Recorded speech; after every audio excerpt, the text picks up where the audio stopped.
mahagot kita na ma-harvest kita ning abaka. Mahagot pang bakal ning bulong ni Lolo Apay. Tara. Tara.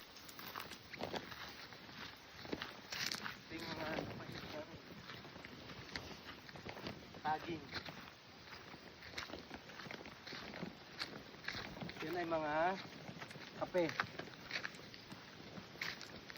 Ano pa hinog ng kape ni? Wala pa ko.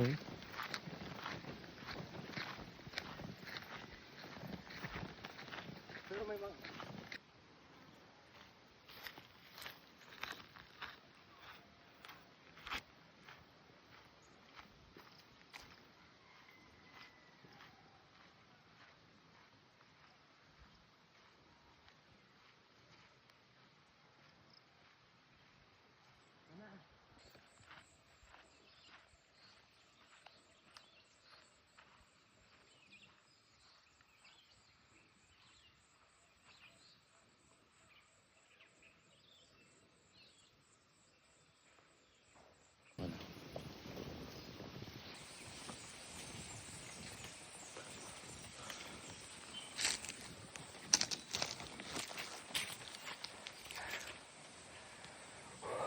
kalagitnaan pa lang kami ng aming hiking para mag-harvest ng abaka. Sobrang init.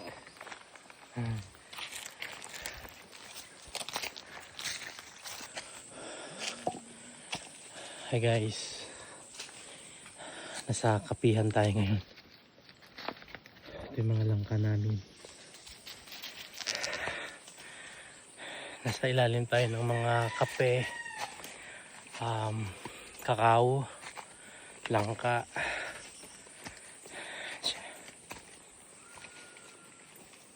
So ito yung aming abakahan. So ito yung mga puno ng abaka.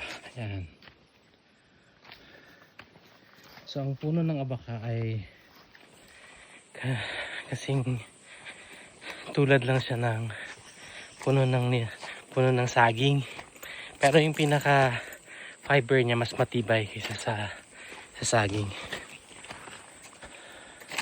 Ayan, lahat to abaka. Ayan, ayan, ito abaka yan.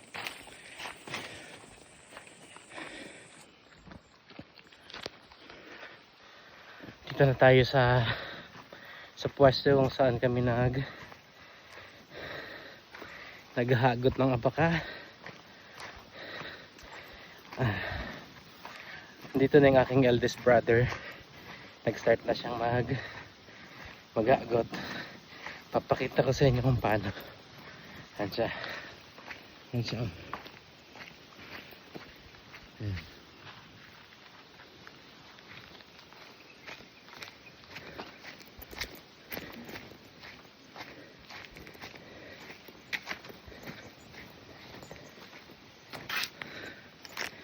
Hello guys. Siya. Si Kelari. Siya ang aming sunod sa pangalan. So gantang gagawin namin mamaya. Ganito guys ang paghagot guys. Ayan siya.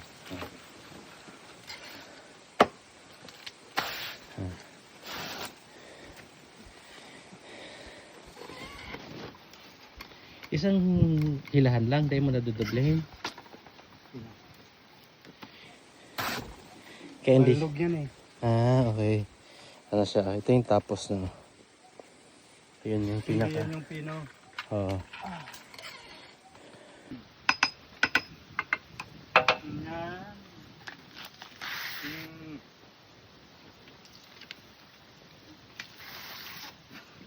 Maski pala tayo ka na magamit ng habot. Dahil nga. Marunong ka naman pala guys. Tatlo man. Pag Supig ano natin na ano, duman sa tapos yun. Yung ano yun. yung, ibang abaka yun. parehas kaya lang yung pino yun ng ano. Yan yung tinatawag na balnog. Yan yung ginagawa ng mga ano. Handicraft. Ay, ito pala yung sa pera. Ano eh? Yung mga basket ba?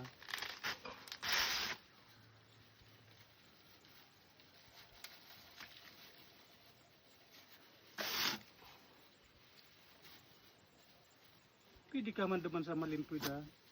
Batad ka man da. Tigdi ka no yun. Kailangan bad ma. O, pareho din ito. Mas ano yan, mas malambot yan hilahin. Mas malambot ano eh. Ang masyadong ano yun, tigas.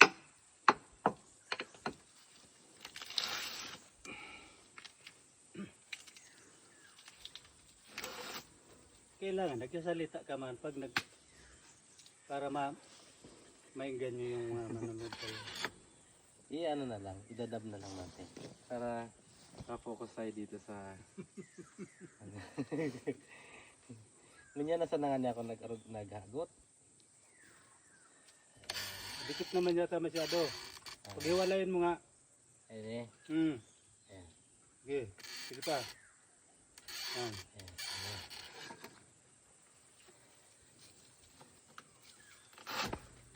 Guys, yung pag-bilad ng pagka... So guys, magbibilad kami ng apaka. Ayan siya.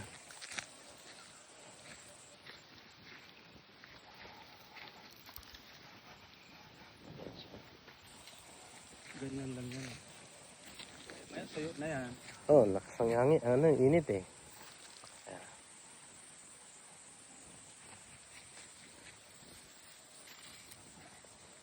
Pero ang kilo ka andig di? 50? 55.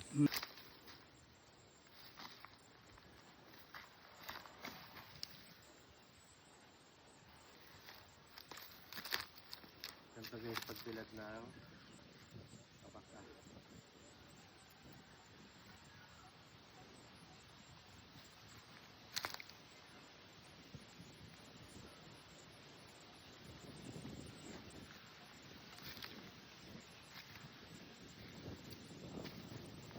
Ipon mo na yan. Tigpa para atawan nga nindo ka na. Okay.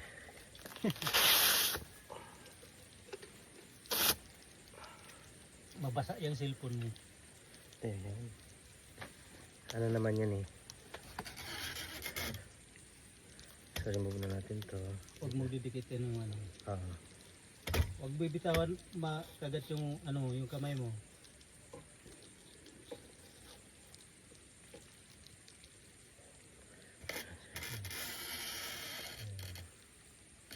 Bitaw na.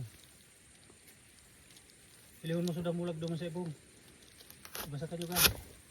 Ibaba mo na dyan oh, sa malimpoy dyan sa may yung kulmudgad dyan sa may nara.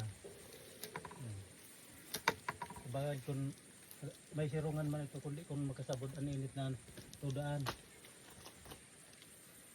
Daliwan mo ka dito.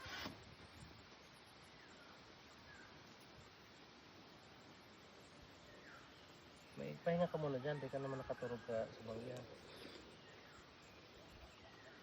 Pag gising mo, ano na to? Tuyo na to. Meron pang dalawa niyan dyan, nakasali. Sigaw pa? Oh, akitin mo si Lowing. Agad.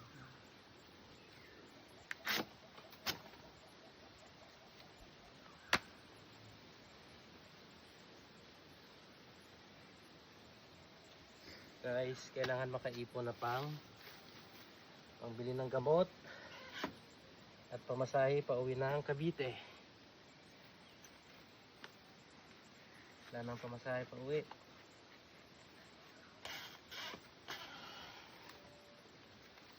Lagyan natin isa pa.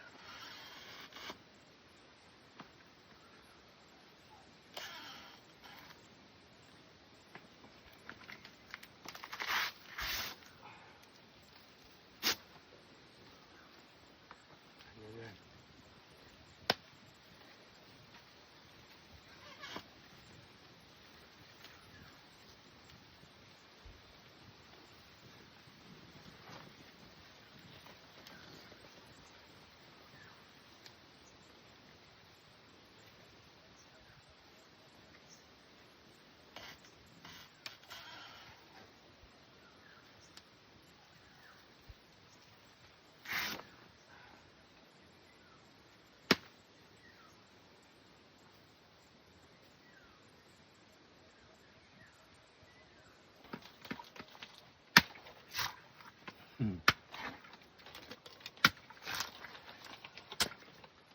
Sinabi mo ko tayo sa vlog mo para natig akong nagpapatod na siwo sa litag eh.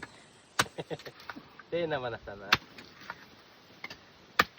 Hindi mo na ipasa. Hindi nyo alam na ito ay 5 minutes ko lang tinatakbo noon. May naiwan ako kung ako ng ano digdi. Tatakbuhin ko na pa ano.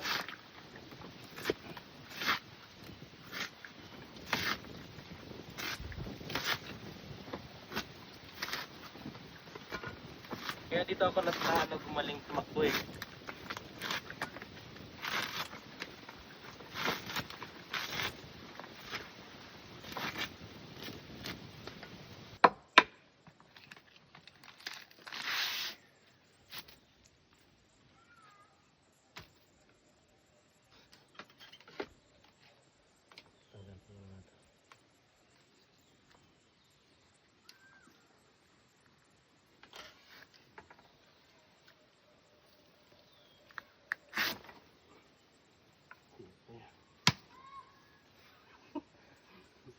May pitik na eh. Pag ano siguro, no? Paghapon ko naan. Ang intro namin ang intro may bagadigdi, ipang bibili na, ipang babakaltang gamot kay Lolo Apay.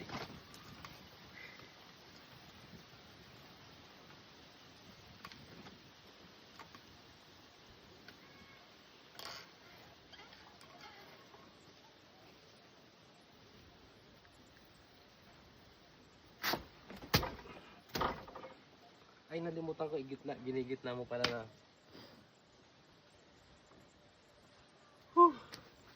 Hirap mabuhay dito sa probinsya. Kailangan talaga kayod. Hindi pwedeng tatamad-tamad dito. Mga bata dyan, mag-aral kayo mabuti. Hirap kumita ng pera dito.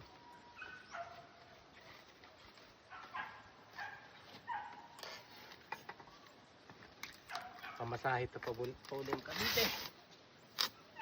Kailangan makadami.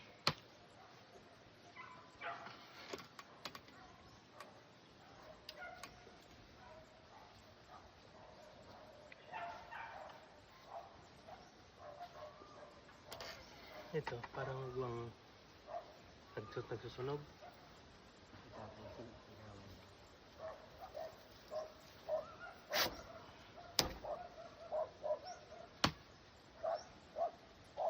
Break time, break.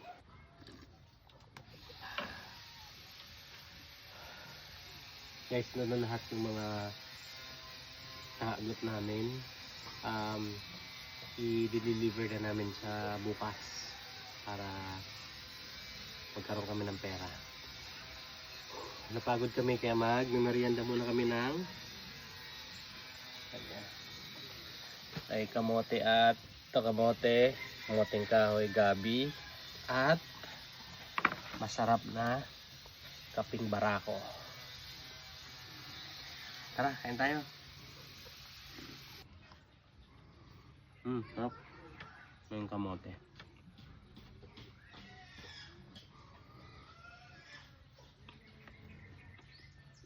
Tara, merienda tayo.